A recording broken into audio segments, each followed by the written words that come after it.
Hello po sa inyong lahat mga ka-crypto. Ako po si Pinoy Crypto Trader at sa video na ito ay atin mong pag-uusapan ang aking technical analysis dito kay SATS or Ordinals. Ngayon pong May 19 taong 2024. Kung saan ang atin pong nakikita rito ay ang kanyang daily chart time frame.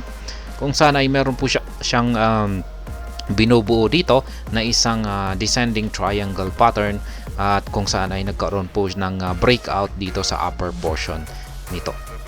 Kaya yan, isa po itong requested na technical analysis mula kay ka-crypto po natin dito. Ayan. At bago po tayo magpatuloy ay nais ko lamang po munang bigyang linaw ang aking disclaimer kung saan ang nilalaman po ng video na ito ay hindi po ito isang financial advice. For education and information purposes lamang po ang layunin nito. Maliban po dito ay nais ko na rin pong magbigay babala na wala pong kahit anumang group chat ang Pinoy Crypto Trader. Ngayon ay check po muna natin ang kanyang performance dito po kay CoinMarketCap. Kung saan ay nitong nakalipas na araw ay umangat naman po yung kanyang performance 1.92%. Maring dulot po yan ng kanyang ayan, yung kanyang rejection dito sa support line o yung kanyang breakout na rin dito sa upper portion ng ating triangle pattern dito. Kaya yan, mukhang nag-uumpisa na po siyang makarecover or makabangon. Ang kanyang 7-day performance naman ay ayan, nananatiling gain pa rin po ng 14.73%. Ang kanyang monthly performance ay halos ganun din, 17.14%. At ang kanyang year-to-date performance ay ayan, nananatiling malaki pa rin. Nasa 2,877.43%.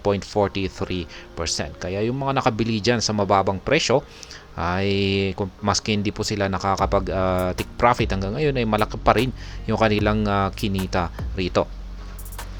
Yan, ang kanyang market cap ay inaccurate po at ang kanyang trading volume ay bagsak po ng 4.31%. Ngayon ay check po natin yung kanilang Twitter account kung meron po silang bagong tweet or latest announcement dito na maaring makaapekto sa presyo nito ngayon or sa hinaharap. Pero ayan, yun nga lang at hindi po natin mabuksan ito sapagkat ang kanilang account ay suspended po. X suspended accounts which violate the X rules. Meron daw po silang linabag na patakaran nitong si X. Kaya ayan, hindi natin alam kung maayos nila ito or hindi. Pero sa kadalasan ay madalas po kasi itong nangyayari sa mga cryptocurrencies. Kaya ayan, balikan na po natin ang pagti-technical analysis dito kay SATS or Ordinals. At ngayon ay dulot po ng kanyang breakout dito sa upper portion ng kanyang triangle pattern na ito. Ayan, dito po yan. Nag-umpisa po siyang magkaroon ng breakout dito noong mga May 10. Ayan, May 11 ay ayan na po siya, nagkaroon na siya ng confirmation breakout. At mula rito ay nag-umpisa na po siyang umangat. Ngayon yung aking pinaka price target dito na nakikita ko na maaring akyatin ni SATS or Ordinals ay ito. Ang presyong 76.99. Kaya dulot po ng breakout na ito ay posible po niyang akyatin ang pinakamataas na price target natin dito na ito. Ayan. Medyo urong natin dito. Ayan, aakyatin po niya yan. Yan yung nakikita ko na pinakamataas niyang mga presyo na maaari niyang akyatin dulot po ng breakout natin dito. Kaya posibleng ayan, pero kailangan po niyang basagin yung mga ibang mga nakaharang dito na mga resistance line natin. Mga tatlong major resistance line po yan. Matitigas po ang mga major resistance line na yan. Kaya sa pag-i-spot trading ay syempre maglalagay ako rito ng mga take profit ko dito sa mga tatlo dito na mga major resistance line. Dito sa 4002, 5521 at saka 6791 at syempre ang ultimate price target natin na 7731. Syempre, itong 2412 ay accumulation po natin yan. Dapat nakabili po tayo rito nung bumagsak po siya rito. Yan, ilang beses na po niya itong pinatatamaan. Isang beses nag-umpisa po noong April 13. Ayan, at sumunod ay ayan dito, mga April 19 April 30, yan, May 1, at saka nitong nakalipas lamang na araw na May 13. Kaya dapat ay nakarami na po tayo rito. Naka-accumulate na po tayo ng marami rito. At ayan, magti-take profit na po tayo kung sakaling umakyat po siya dito sa mga major resistance line natin dito. Kaya yan po ulit yung aking pinakamataas na price target dito para kay SATS or ordinals, ang 77.31. Ngayon ay lapit lamang po natin yung kasalukuyang ginagalawan nitong si SATS. At yan, mas malinaw po nating nakikita yung kanyang breakout dito. Ngayon ay mapapansin po natin na ang kanyang Hall Street Indicator ay okay naman po. Habang humahaba ay nakikita naman po natin na lumalaki yung kanyang pangangatawan. Yun nga lang at hindi po gaanong mabilis yung kanyang paglaki.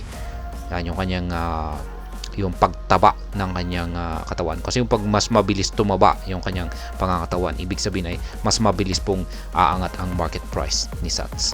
Pero kung pag ganito ay medyo dahan-dahan siyang tumataba, ay dahan-dahan na rin yung pag-angat sa presyo nitong si SATS. Kaya mukhang magkakaroon siya ng mga dahan-dahan lamang po yung kanyang pag-angat.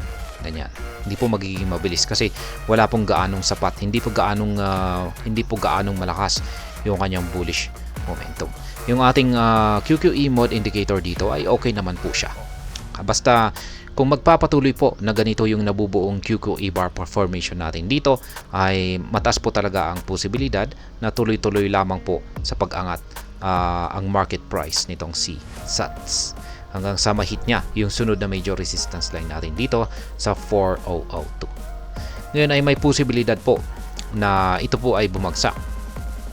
Ayan, may posibilidad na ito ay bumagsak. Pero yung support line po natin na ito, parang bottom price na po ito.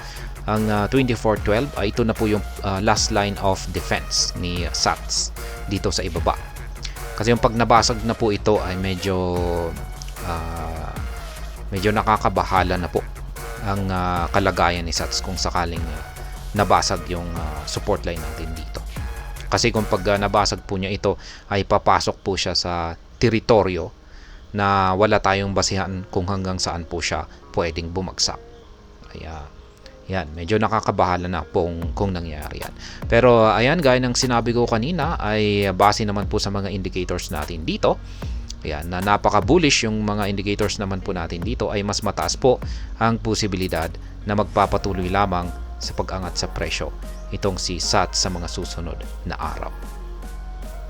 Kaya ayan, para kay ka-crypto, ayan, na nag-request dito kay SATS. Kaya yan po ang aking technical analysis dito base sa daily chart time frame ni SATS. Ayan pong muli yung aking pinaka price target dito, dulot po na kanyang naganap na breakout dito sa kanyang descending triangle pattern, ay ang presyong nandito po sa 77.31. At ayun, hanggang dito na lamang po tayo sa video na ito mga ka-crypto. Sana po ay inyong nagustuhan ang aking paliwanag sa video na ito. Kung inyo po itong nagustuhan ay pakiclick lamang po ang like button nito. Para naman po sa mga bago lamang dito, kayo po ay aking inaanyayahan para mag-subscribe. Pakiclick na rin po ang bell icon nito dahil ito po ang siya magsisilbing notification nito sa mga bago kong videos na akin pong ina-upload sa aking YouTube channel na ito. Marami pong salamat sa panonood. Ingat po tayo lagi at God bless po sa ating lahat.